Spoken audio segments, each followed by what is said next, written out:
So to elaborate on that reel I just made, stating that what if the sun, the visible sun that we see, is actually a refraction of the source sun, the spiritual sun, the black sun, the second sun, which is actually the first sun, just outside of the firmament. And then it comes through that glass dome and it's refracted and creates this holographic, holofractal matrix that we see, that overlays everything, all of the other vibrational waves that we do not interact with. So we're inside of this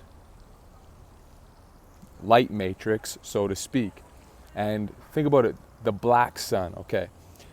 Put all of the colors together with crayons, with paint, pencils, you put all of the rainbow colors together and it creates black.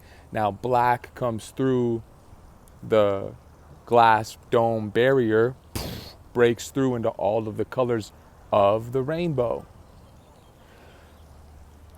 It's said that there's so many other colors that we can't even imagine outside of the spectrum that we currently see.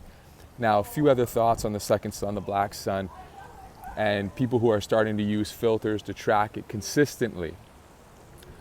It may be one sun over, two suns down, two suns over, two suns up. It just depends where you are geographically, what direction you're facing, the time of the day, the season.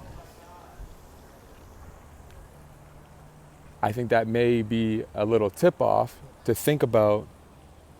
It also has to do with the angle of how it's hitting on the dome, how it's refracting. Now, I think a lot's going to be unveiled as more people start to film it with these filters, and we're going to get a consistent outline map.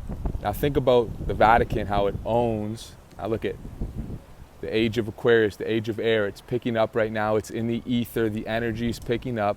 It's giving a shout out to this energy, this information being shared.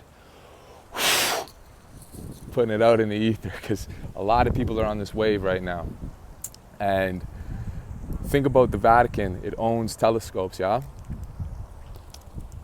And what are they? Infrared telescopes. Now, infrared goggles used to be a lot cheaper back in the 40s, 50s, relatively speaking, than they used to be a lot more readily available.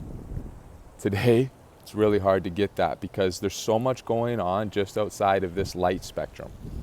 And like I said in another video just a few days ago, when it gets to the west or it gets in the east, sunrise, sunset, that angle of the sun coming in is when is most beneficial for sun gazing, activating the pineal gland. And I think that has to do with the angle, because right now the light is so harsh. And I think that has to do with the angle of when it's just outside coming through. So, few thoughts to think about. Leave your thoughts, comments. Let's get this egregore going, because there's a lot to unlock into how this holographic matrixy that we're in works, and just tying everything in with the spirituality, the metaphysical concepts that we've been talking about for so long. All right. Much love. Hi from Nala, baby. You little sweetie.